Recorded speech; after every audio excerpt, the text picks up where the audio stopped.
Bienvenue dans mon atelier et surtout je te souhaite une très bonne année 2019, donc meilleurs vœux, l'amour, la santé, le bonheur, la joie, l'argent, tout. Je te souhaite vraiment de réussir dans tous tes projets. Aujourd'hui, comme d'habitude, la première vidéo du mois c'est les news du mois précédent, mais comme le mois précédent c'était le mois de décembre, je vais aussi en profiter pour faire un petit bilan de l'année de 2018 pour faire le point un petit peu sur tout ce qui s'est passé cette année-là. Et ensuite, je te parlerai un petit peu de ce que je prévois de faire pour 2019 et plus particulièrement pour le mois de janvier.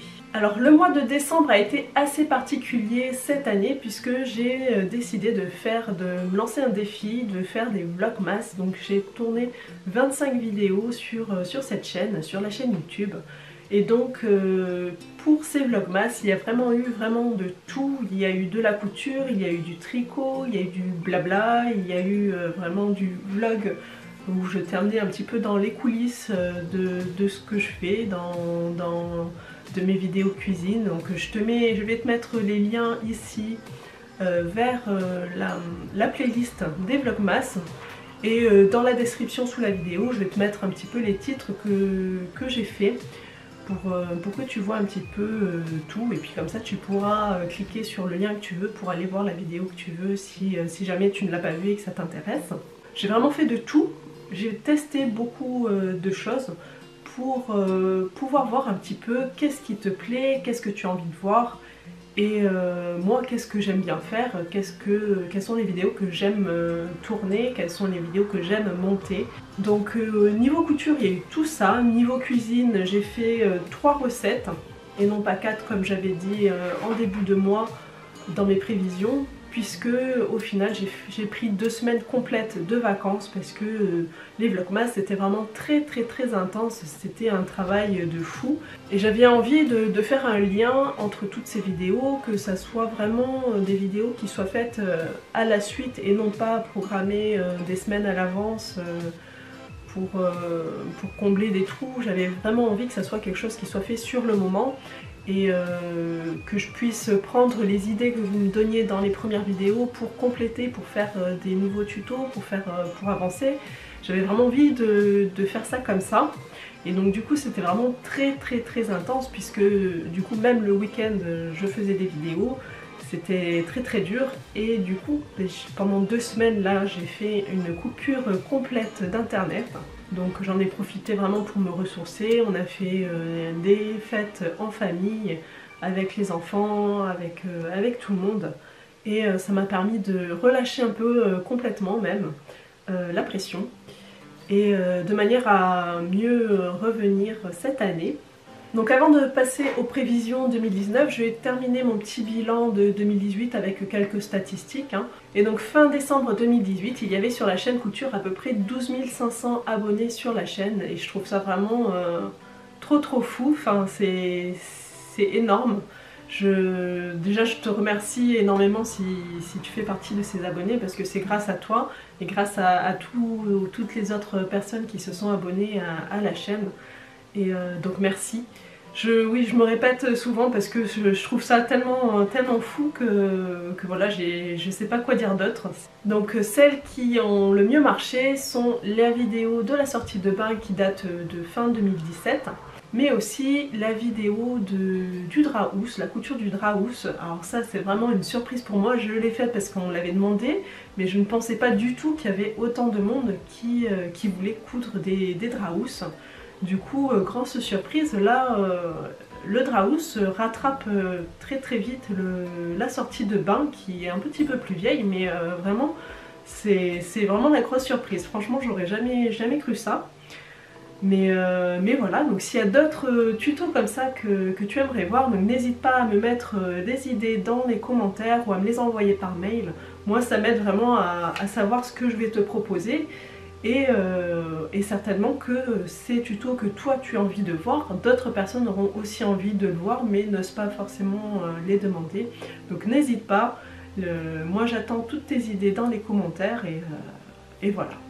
Donc toujours concernant la couture, la chaîne couture, donc cette année, en 2018, il y a eu 75 vidéos publiées.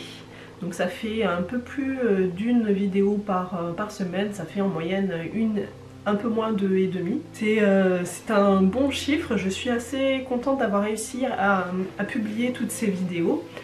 Et j'aimerais beaucoup en publier un peu plus l'année prochaine. Et donc on en discutera un petit peu après dans tout ce qui est prévision. La chaîne cuisine fin décembre 2018 avait atteint les 230 abonnés pour 47 vidéos publiées sur l'année. Donc les chiffres n'ont vraiment rien à voir et pourtant j'ai donné autant de travail dans mes vidéos cuisine que dans mes vidéos couture. Donc au total il y a eu 6 patrons en 2018, donc le legging tangerine, 3 culottes pour femmes, cerise, oriole et azur, azur étant le patron gratuit que j'avais offert pour mes 10 000 abonnés sur YouTube. Et il y a eu aussi le pack de lingerie enfant basique avec la culotte, la brassière et le petit haut pour enfants du 2 au 16 ans. Donc les patrons que vous avez le plus appréciés sont les patrons de la culotte cerise et de la culotte oriole. Bon, je ne compte même pas la culotte azur parce qu'elle rentre pas du tout dans les chiffres, elle dépasse forcément vu que c'est un patron gratuit. Mais dans les patrons payants, ceux qui ont été les plus appréciés ont été la culotte cerise et oriole. Concernant les autres réseaux sociaux, alors Facebook et Instagram, c'est quelque chose que j'ai eu vraiment beaucoup de mal à suivre cette année. Facebook, j'avoue que là j'ai complètement abandonné, je ne regarde même pas les publications qu'il peut y avoir de mes amis ou de ma famille. J'ai complètement laissé tomber Facebook parce que ça prend beaucoup de temps une fois qu'on ouvre ce réseau. Eh bien, les heures passent très vite et on se retrouve piégé là-dedans. Et donc j'ai voulu vraiment couper ça pour gagner du temps pour moi, pour pouvoir avancer dans mes projets. Mais il se trouve que du coup, je me suis aussi coupée de toutes les personnes qui étaient sur Facebook et Instagram pour la couture. Et du coup j'ai énormément de mal à m'y remettre. Donc Facebook, je ne sais pas si je vais reprendre vraiment la page. J'y réfléchis encore, je ne sais pas. Et par contre pour Instagram, je trouve que c'est du micro-blogging, c'est vraiment on partage des photos, on écrit ce qu'on a fait, donc j'ai vraiment envie de m'y remettre. Pendant un temps au début j'étais accro à Instagram, je faisais beaucoup de choses sur Instagram et j'ai commencé à suivre des formations, à m'intéresser un peu plus à faire quelque chose de plus professionnel au niveau Instagram et là ça m'a complètement tout coupé. Je n'ai plus du tout réussi à faire à avancer mes pages Instagram parce que dans tout ce que je voyais, dans toutes les formations que je voyais, c'était il faut avoir un mur qui est super beau, il faut que toutes les images soient en lien les unes avec les autres, il faut faire quelque chose de vraiment très beau pour avoir plus de monde possible, plus d'abonnés. Mais et donc du coup ça m'a tout coupé, j'avais plus du tout envie je n'y arrivais plus, je n'arrivais plus à faire, à mettre à jour des photos, à mettre des photos sur Instagram. Mais là plus je réfléchis et plus je me dis que non, c'est pas comme ça qu'il faut que je fasse avec Instagram. Avant que je suive ces formations, ça marchait très bien. J'avais des gens qui venaient me voir et qui ont discuté, il y avait vraiment un dialogue entre nous. Et du moment où j'ai tout coupé, forcément le dialogue s'est arrêté et ça n'a pas du tout fonctionné. Les 2-3 photos que j'ai postées en suivant, c'était pas la folie et franchement ça me manque, le fait de pouvoir discuter, d'avoir une petite discussion dans les commentaires et tout ça, ça me manque. De pouvoir juste mettre quelques photos de ce que je fais, de faire quelques photos d'arrière, de coulisses de l'atelier. Tout ça, ça me manque et j'ai envie d'y revenir. Mais voilà, j'ai besoin de ton avis aussi. Toi, quelle est ton utilisation d'Instagram? Est-ce que tu viens vraiment rien que pour les belles photos ou est-ce que tu aimes bien voir aussi les coulisses? Parce que moi, ce sera plus ça en fait, mon compte Instagram. J'ai vraiment plus envie de faire des coulisses, de faire... qu'est-ce qui se passe aujourd'hui. Donc j'ai vraiment envie de revenir sur Instagram, mais j'ai besoin de ton avis, que tu me dises ce que toi tu fais quand tu es sur Instagram. Est-ce que tu regardes toutes les photos? Est-ce que tu recherches vraiment que des belles photos? Est-ce que tu recherches de l'inspiration pour tes coutures? Est-ce que tu recherches des coulisses? Est-ce que tu as envie de voir ce qui se passe derrière la caméra, derrière l'appareil photo, derrière la machine à coudre ou la surjeteuse? Est-ce que tu as envie de voir tout ça, ou est-ce que tu es là vraiment que pour les belles photos?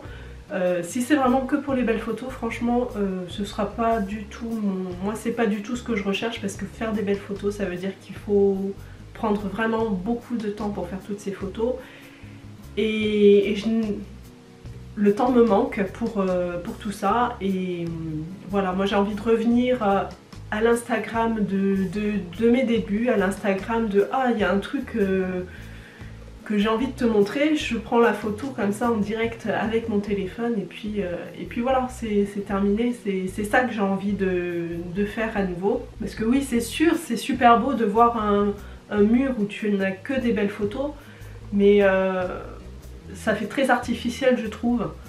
Pour moi, c'est vraiment très artificiel, et j'ai envie que mon compte Instagram, ça reflète moi entière, et pas juste les trucs trafiqués que j'ai fait. Quand je dis trafiqué, c'est pas vraiment trafiqué, mais c'est mis en scène exprès pour faire des belles photos pour Instagram. Voilà. Alors dans les difficultés rencontrées en cette année 2018, donc à part les réseaux sociaux, je dirais que la chaîne cuisine, pour moi ça a été une difficulté, parce que avec 47 vidéos pour lesquelles j'ai autant travaillé, si ce n'est plus que pour une vidéo couture, pour moi le retour sur investissement, il est vraiment très faible. Donc pour 2019, je me pose vraiment des questions sur la continuité de cette chaîne. Est-ce que je vais continuer ou pas? Donc j'ai vraiment fait le point, et je pense que pour ce qui est de la cuisine, je pense que je vais arrêter la chaîne cuisine telle qu'elle est aujourd'hui, donc avec ma vidéo, une vidéo par semaine, parce que c'est énormément de travail pour très peu de retours, un retour vraiment très faible. Si j'ai 10 clics sur les pouces bleus, ou si j'ai un commentaire par vidéo, c'est vraiment le bout du monde. Je me pose beaucoup de questions, je pense que je n'ai pas envie de la continuer dans l'état. J'ai vraiment envie que ça change, et donc ça va faire une bonne transition pour les prévisions 2019. Puisque en 2019, je pense que je ne vais pas continuer cette chaîne cooking, parce que ça me prend énormément de temps. J'ai envie de faire des choses qui me font avancer, et clairement la chaîne cuisine ne me fait pas avancer. Donc j'aimerais autant reporter le temps que je passais à faire ces vidéos, donc à les préparer, à cuisiner, à tester les recettes, à monter les vidéos. J'aimerais autant transférer tout le temps que je passais à faire ça à le passer à faire plutôt de la couture. Et je pense que tu vas être d'accord avec moi, donc ça veut dire que préparer plus de tutos couture que de cuisine. Donc la chaîne cuisine, pour le moment, je vais la mettre en suspens. Je ne vais plus publier de vidéos recettes sur cette chaîne. C'est vrai qu'à la base je voulais aussi faire une chaîne familiale où on faisait la cuisine en famille, et au final les filles, j'ai l'impression qu'elles n'ont pas trop envie. Elles ont envie, mais elles n'ont pas envie de passer le temps à faire les vidéos avec moi, donc du coup je me retrouve toute seule la plupart du temps. Au final, moi j'ai pas envie du tout de les forcer, je suis pas du tout dans l'optique si on va faire une vidéo ensemble, non, si elles n'ont pas envie, elles n'ont pas envie, je vais pas les forcer, c'est pas du tout comme ça que j'ai envie de travailler. D'un autre côté, je sais que souvent j'aime bien prendre en photo ce que je fais, parce que je suis fière de les faire, d'avoir réussi à faire des recettes, donc souvent je les prends en photo, et souvent on me demande la recette de ce que j'ai pris en photo. C'est pour ça à la base que j'avais fait cette chaîne cuisine, c'est parce que souvent on me demandait la recette des choses que je cuisinais. Et donc je pense que du coup, pour le coup là, Instagram va devenir un peu plus utile pour moi au niveau cuisine, parce que du coup j'ai envie de transférer toutes mes recettes sur mon compte Instagram de cuisine. Donc sur le mur en fait il y aura les photos, et il suffira de cliquer sur la photo pour avoir la recette dans la description. Donc ce sera vraiment comme un livre de cuisine, comme un classeur. Pas forcément classeur, parce qu'on on peut pas réorganiser en fait les images. Mais ce sera vraiment comme un livre de cuisine où il y a la photo, en dessous dans la description ce sera la recette, comment il faut faire, et puis voilà. Et donc dans ce cas là, il ne faudra pas hésiter à partager et à mettre des petits pouces bleus pour savoir, pour que je sache ce qui te plaît, même d'écrire des commentaires sur la recette. Mais voilà, je pense que je vais l'organiser ça comme ça, ma cuisine, je vais plutôt faire ça comme ça. Si tu me suivais sur ma chaîne YouTube cuisine, je t'invite à me suivre sur mon compte Instagram de cuisine, parce que donc je te mets tous les liens dans la description, hein, parce que du coup je vais reporter toutes mes recettes sur le compte Instagram. Et donc on continue dans les prévisions 2019. Donc cette année mon objectif c'est de réaliser au moins 6 patrons de couture. Pour enfants je ne sais pas, je vais voir avec mes filles si elles ont envie de quelque chose. Il y aura peut-être un maillot de bain pour l'été. En 2019 je prévois aussi des kits de lingerie, des kits pour coudre de la lingerie. Donc j'ai commencé à travailler, à rechercher un petit peu des fournisseurs pour tout ça. J'ai commencé à travailler là-dessus et donc c'est sûr ça va arriver ici cette année. Donc je planifie ça pour le premier trimestre. Quand est-ce que ça arrivera vraiment? Ce sera la surprise, je te tiendrai au courant, ça il n'y a pas de souci, mais je sais que plusieurs personnes étaient pour. Donc je vais lancer ça pour le premier trimestre 2019. Donc qu'est-ce que je prévois d'autre pour ce mois de janvier? Le patron de la chemise de nuit. Là je vais travailler à fond dessus. C'est vraiment l'objectif premier, c'est vraiment la chemise de nuit. Donc il y aura aussi des tutos couture. Alors attends, j'ai tout prévu dans mon...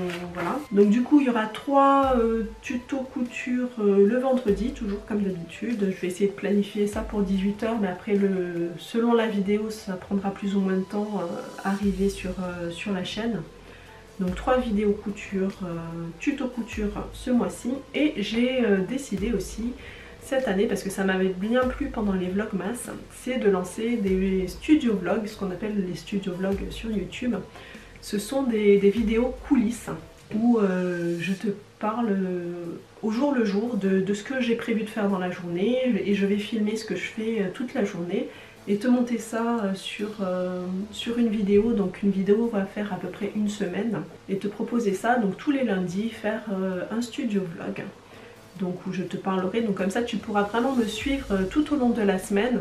Donc je vais essayer de ne pas faire des vidéos trop longues, parce que tu sais que je n'aime pas du tout les vidéos qui sont trop longues et qui prennent énormément de temps, parce qu'on a tous des choses à faire et voilà, je n'ai pas envie d'accaparer tout ton temps. Je suis sûre que tu as plein de choses à faire, de la couture notamment, n'est-ce pas? Donc je vais lancer ça, donc la première vidéo sortira lundi prochain, et donc j'espère que ça te plaira. N'hésite pas à mettre des commentaires, moi ça m'aide vraiment à savoir qu'est-ce que je vais te présenter chaque semaine comme vidéo. Donc côté couture, voilà, ce mois-ci je vais me concentrer à fond sur le patron de la chemise de nuit.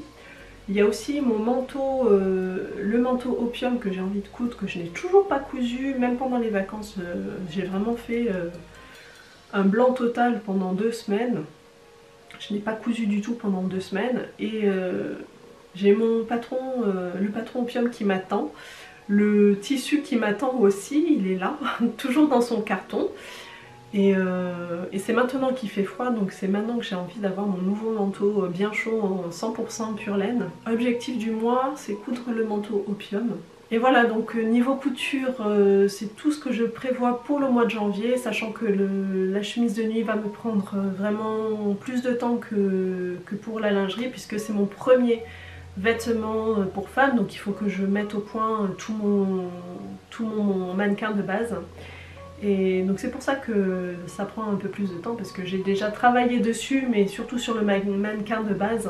Côté cuisine, on se donne rendez-vous du coup sur Instagram, où je te mettrai mes recettes au fur et à mesure.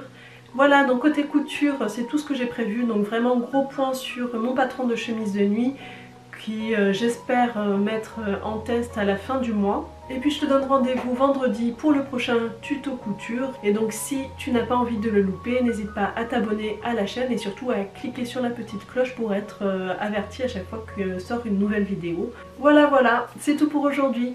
À bientôt!